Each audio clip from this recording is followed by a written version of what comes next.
dia, começa agora o Tendências, Comunicação e ou Notícias.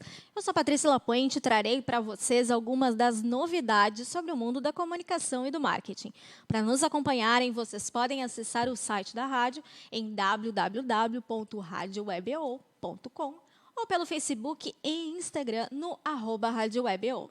O WhatsApp da rádio é o 997-488-759. Lembrando que este programa é um oferecimento da WTAG, Resultados Reais, Digital First e do Grupo Maven, sua fonte de conteúdo digital e privacidade de dados. Bom, a conversa a seguir é inspirada na matéria sobre podcasts. Aliás, vocês sabiam que todo este bate-papo depois vira um podcast? Procurem por Coletiva Tendências na sua plataforma de áudio favorita e deem o play. Bom, até aqui deu para perceber que os podcasts caíram no gosto dos brasileiros. Mas vocês sabiam que eles já fazem parte da cultura estrangeira há tempos? É sobre isso e outras curiosidades que eu irei conversar com o Rodrigo Tigre, sócio-diretor da Rede Mais e presidente do IAB Brasil. Bom dia, Rodrigo. Bom dia, tudo bom? Tudo certo. Bom, antes da gente começar... Deixa eu só fazer uma correção, eu não sou presidente do IAB, eu sou presidente do Comitê de Áudio do IAB. Tá. Mas a gente vem trabalhando bastante o áudio digital aí nesses últimos 2 anos. Beleza, então. Bom, antes da gente começar, então, o nosso bate-papo, eu vou pedir para te apresentar e contar sobre a tua trajetória profissional. Tá bom. Bom, eu trabalho com digital há mais de 20 anos. Eu comecei, enfim, antes, inclusive, da internet, sempre gostei de tecnologia e já tive várias empresas aí. E mais sempre nessa área de tecnologia, internet, muito voltado para publicidade, né? E recentemente, nos últimos 10 anos, eu trouxe para o Brasil uma rede de conteúdo da Europa, chamada Poplis, que trabalhava muito com essa parte de blogueiros, né? Foi bem no auge, no boom dos blogs. E em 4 anos atrás eu troquei de sócio. Na verdade, eu vendi a participação da Poplis para a Rede Mais, e com isso veio toda essa parte de áudio e áudio digital, né? Então, tem 5 anos aí, mais ou menos, que eu estou à frente do escritório da Rede Mais aqui no Brasil, que é uma empresa que tem escritório hoje em 15 países da América Latina. A gente tem essa presença pan-regional aí, trabalhando tanto a parte de áudio, principalmente a parte de áudio digital, com a nossa marca AudioEd. Uhum. Bom, então, para a gente começar esse assunto, quem caiu de paraquedas aqui e nunca ouviu falar sobre podcast? O que é um podcast? Pois é, podcast é uma coisa interessante, né? Que não é um formato novo. O termo foi cunhado em 2004 pelo um jornalista em inglês, que surgiu sobre essa junção da palavra broadcast com o iPod, que foi lançado na época. E sendo uma expressão bem simples, né? O podcast é um áudio, formato um programa em áudio, que pode ser escutado, baixado, escutado sob demanda, né? A gente está hoje muito acostumado, né, com vídeo sob demanda, do YouTube, Netflix, etc., mas o áudio já lá em 2004 você já tinha essa possibilidade, né? O que vem mudando muito, né, eu acho que é a facilidade de acesso a esse tipo de conteúdo. Então, a gente tem hoje em dia plataformas como Spotify, Deezer, que abriram o espaço, além de música, para programas em podcast. E um outro movimento interessante também de grandes grupos de mídia produzindo programas em podcast, né, como a Rede Globo, e isso tudo vem trazendo voz, né, ao podcast. E é por isso que a gente está falando sobre isso aqui hoje. Exato. Eu ia te perguntar justamente, né, na tua visão, por que somente agora os podcasts caíram no gosto dos brasileiros, sendo que já são acompanhados há muito tempo por americanos, por exemplo? Não só por americanos. Aqui no Brasil mesmo a gente tem programas que têm 10 anos, 15 anos, né? O Nerdcast, o Café Brasil, enfim. Só que antigamente era muito difícil, você tinha que ser... que o Nerdcast é tão grande, inclusive, né? Porque você tinha que ser um nerd, você tinha que baixar o arquivo, você tinha que assinar o feed, quer dizer, ela era um pouco complicado de você baixar, né? Conseguir escutar um programa. Tinha que ou ir no site da pessoa, né? Que é um pouco diferente do mercado nos Estados Unidos, onde você tem uma penetração muito grande da plataforma da Apple, de iPhone, né? E você tem lá, desde 2004, já o formato podcast inserido, primeiro no iPod e depois no iPhone, quando ele foi lançado, ele já estava nativo, já era muito fácil escutar podcast. Como a penetração lá nos Estados Unidos é em torno de 40%, 50% da Apple, o formato foi muito bem adotado lá já há bastante tempo. Mas ele teve, sim, um boom nos Estados Unidos, que foi em 2014, em função de um programa, né? E aí eu acho que é interessante que o conteúdo também está atrelado. Você tem a plataforma, mas o conteúdo também é importante para a adesão do formato. E em 2014, nos Estados Unidos, teve um programa chamado Serial, que foi lançado, que era uma jornalista, né, que fez pegou um caso de uma colegial que tinha sido assassinada na década de 90, e na época, lá no final da década de 90, o namorado dessa menina que morreu foi acusado, julgado e condenado, né? E, enfim, mais de 10 anos depois, quase 15 anos depois, essa jornalista resgatou essa história como um programa em formato de podcast, pegando entrevistas da época, entrevistas atuais, pegando depoimentos do julgamento. E o interessante é que a própria opinião da jornalista vai mudando ao longo do programa, se o cara é realmente o assassino ou não da menina, né? E isso ganhou uma proporção nos Estados Unidos gigantesca, que a grande mídia pegou o caso, né? Então, os grandes jornais, a grande mídia começou a falar do Serial, do podcast, e isso deu um grande boom lá fora, né? E aí você vê também nesse 2014 lá nos Estados Unidos o surgimento de várias empresas, quer dizer, começa a criar empresas específicas para contar histórias em podcast, né? Aqui no Brasil, a gente, como tem essa questão do Apple não ser tão forte, uma certa dificuldade. Por exemplo, em 2018 só que o Google lançou o Google Podcast, um aplicativo nativo do Android. Bem, antes disso, tinha que achar um aplicativo específico para podcast, etc. Então, com o Google, com o Spotify, Deezer, né, com essa facilidade de encontrar e de escutar programas em áudio, programas em podcast, isso foi uma primeira onda. E a segunda onda são esses grandes grupos produzindo e divulgando também essa produção deles nas mídias tradicionais, como a Globo, a Folha, o Estadão, o próprio Abril, enfim. E isso tudo faz com que as pessoas descubram o formato.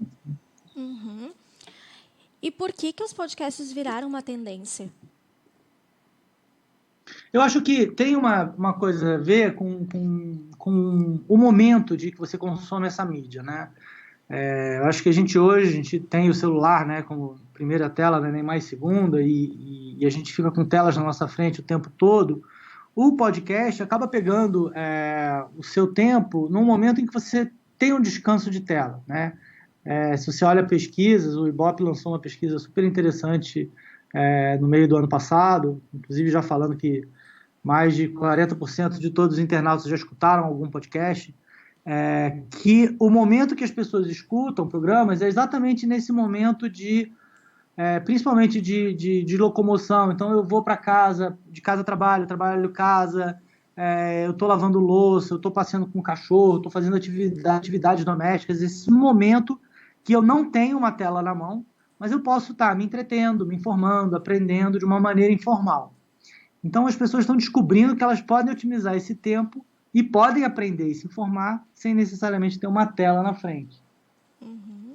Bom, e para quem está pensando em criar um podcast, há uma temática específica? Como é que é em relação ao tempo? E como é que a gente pode classificar os formatos que já são produzidos até hoje? Isso é uma coisa interessante, que é sempre uma dúvida, né? Eu acho que primeiro para você falar de um assunto, para ver qual tema que você vai falar, acho que você tem que ter uma propriedade ou um know-how, enfim, saber o que você vai falar, né? Então esse seu conhecimento prévio do que você vai falar é importante.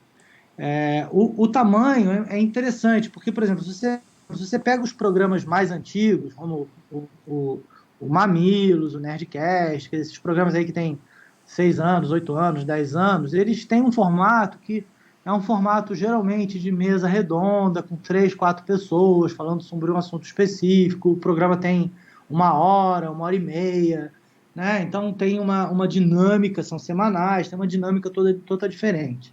Mas a gente começa a ver programas agora, por exemplo, como os jornalísticos, né, que tem vários agora, programas mais curtos, né, indo mais ao ponto, então programas de 15 minutos, 20 minutos, e diários. Né? Então, claro, você não tem tempo para ficar escutando um programa de 1 hora, 2 horas todo dia.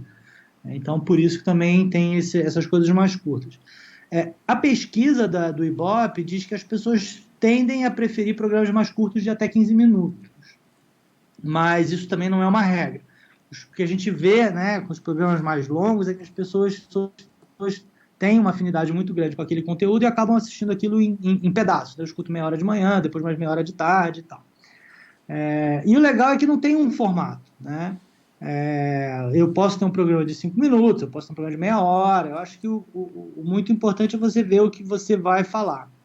Agora, eu olhando assim, do que eu vejo, uma outra coisa importante também é que o podcast está muito relacionado a nicho. Né? Até tem gente que fala que podcast não é broadcast, é narrowcast. Né?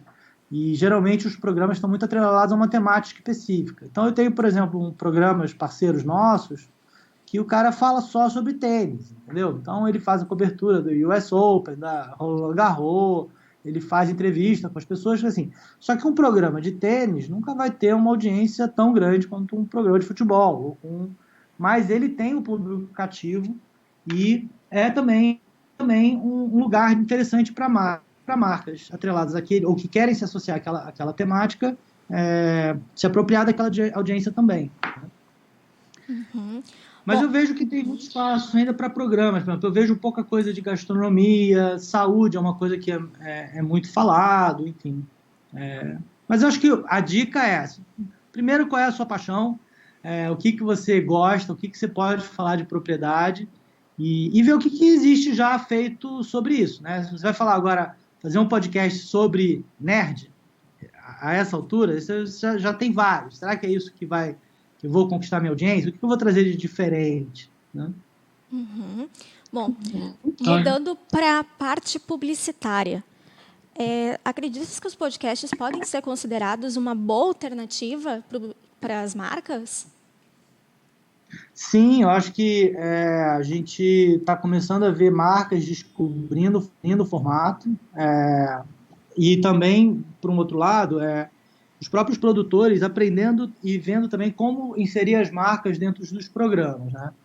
Tradicionalmente, o que a gente tem como publicidade em programas são os que a gente chama de testemunhais, né? Que é gravado na própria voz do próprio apresentador, que aquilo vira parte integrante do programa, do episódio, né? E aquilo é uma coisa fixa. Uhum. A gente começa, só que a gente começa a ver também tecnologias que possibilitam a entrega dinâmica de anúncios, né? E a gente, inclusive, está trazendo para o Brasil uma plataforma dessas. E o que essas plataformas fazem? Né? Elas conseguem tirar e colocar anúncios dentro de programas dinamicamente. Então, essa semana eu estou escutando um anunciante, na semana que vem eu estou escutando outro. Enfim, então, isso você tem algumas vantagens. Primeiro que você consegue, para o publisher, né, rentabilizar programas passados, e aí você começa a realmente gerar valor para a audiência que você tem. E para a marca também é interessante, porque ela tem um potencial de atingir todo aquele público daquela audiência, e não a audiência de um programa específico, entendeu?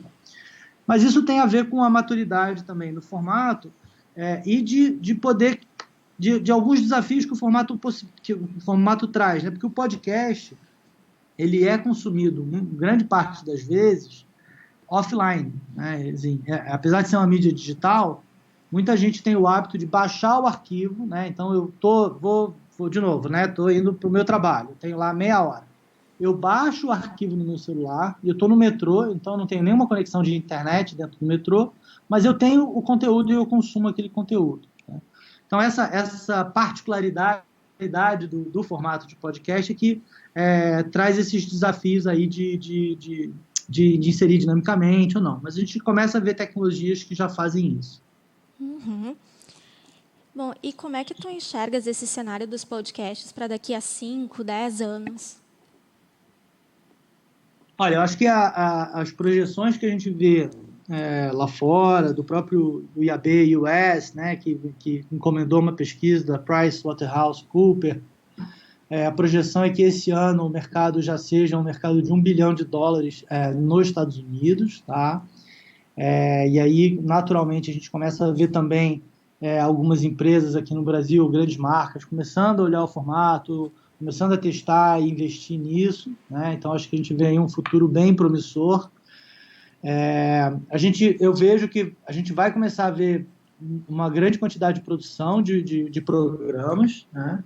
E uma outra coisa que eu vejo como uma tendência, né, que a gente começa a ver também em alguns programas em português nessa linha, são programas não de mesa redonda, de opinião jornalístico, mas programas de histórias mesmo, né, de uma radionovela, ou de uma... É muito interessante que, assim, trabalhando com áudio, né, a gente começa a olhar lá a época áurea do rádio, né, na década de 30, década de 20, década de 30, que foi quando surgiram as radionovelas, né, que o rádio estava lá no centro da casa e era a fonte de informação e de entretenimento da família. E até o soap opera, né, as novelas patrocinadas pelas marcas de sabão em pó, foram criadas nessa época. E agora, sei lá, 70, 80 anos depois, a gente começa a ver empresas começando a contar histórias também em áudio, narrativas em áudio, radionovelas. Né? A Marvel lançou em 2018 no SXSW uma história original do Wolverine em podcast. Né? A gente vê, por exemplo, tem programas já aqui no Brasil começando a contar essa história também. Aqui no Brasil, o caso Evandro, por exemplo, que traz um pouco dessa narrativa de casos reais, enfim, mas uma coisa de uma contação de história. Né? Eu acho que é um formato que vai... Uma linha narrativa que vai ser explorada, com certeza, ao longo do tempo aí. Uhum. Mas o futuro é bem promissor. Desculpa, cortou? Não, o futuro é bem promissor. Eu acho que a gente vai ver um crescimento grande aí desse mercado. Né? Tá certo, então. Obrigada, Rodrigo. Bom, então tá toda essa conversa com mais informações, pesquisas e outros especialistas, além do Rodrigo, vocês podem conferir nas páginas Tendências Comunicação 2019. Ela pode ser visitada em coletiva.net/revistas, ou quem preferir receber um exemplar impresso pode enviar um e-mail para tendências@coletiva.com.br. E depois da gente saber sobre o tema do programa, agora chegou a hora da gente conhecer mais um pouquinho sobre o profissional Rodrigo. Rodrigo, um trabalho marcante para ti. Um trabalho marcante?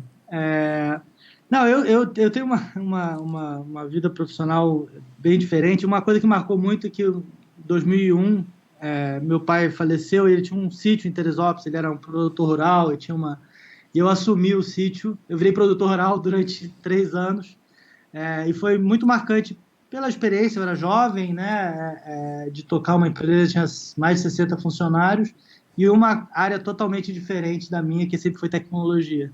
Né? Então foi um aprendizado importante, até para eu ver tudo que o meu pai construiu, foi um momento marcante na minha carreira. Um momento especial na carreira. Momento especial? Eu acho que sempre que você tem uma empresa, né, e você vê ela crescendo, você vê ela, enfim, aumentando de funcionários, etc., é marcante. A gente está vendo isso hoje em dia na AudioEd, a gente conseguiu crescer 130% ano passado, foi um ano super importante. A gente está continuando nesse crescimento para esse ano aí, nessa expectativa. E planos para o futuro profissional? Não, eu vou continuar aqui. Eu estou como sócio desse negócio, tem 5 anos, né? E a gente acredita muito nessa evolução do áudio. É legal porque há 3 anos atrás a gente tinha que explicar o que era podcast. Eu acho que hoje em dia tá muito mais fácil o entendimento do público em geral. E sem dúvida a gente vai ver esse crescer bastante aí nos próximos anos. Tá certo, então, muito obrigada pela tua participação aqui conosco. E eu que agradeço. Obrigado. Obrigada.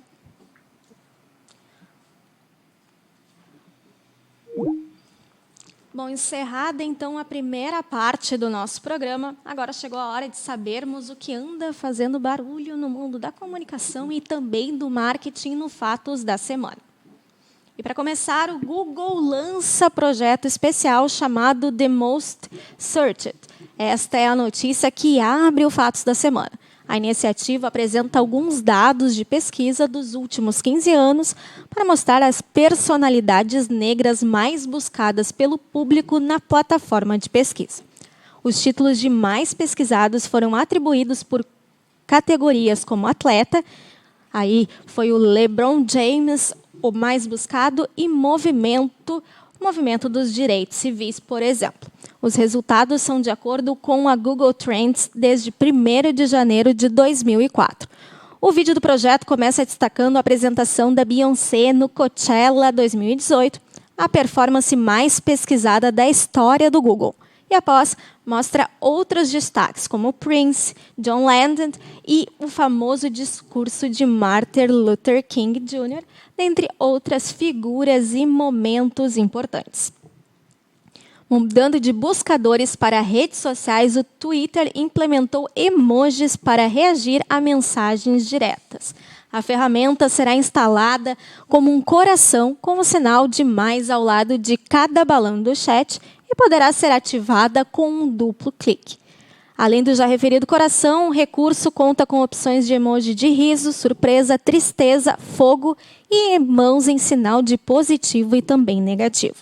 Usuários que tiverem versões antigas do app verão as reações aparecerem na interface como mensagens normais, com o emoji seguido do arroba e da mensagem sobre a qual reagiu. E para finalizar, uma novidade no mundo da publicidade. Nova campanha da Heineken reflete sobre estereótipos associados às bebidas. Com o propósito de causar uma reflexão como rótulos e estereótipos estão associados às bebidas, a ação Cheers to All foi desenvolvida pela Publicis Italia.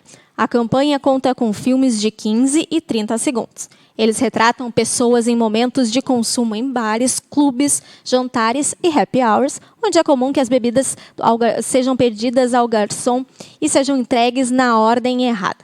Isso por conta dos rótulos que estão associados aos gêneros. Cervejas para os homens e drinks para as mulheres. A campanha está no ar desde 15 de janeiro, sendo exibida na TV aberta e fechada, canais online, offline e redes sociais da marca.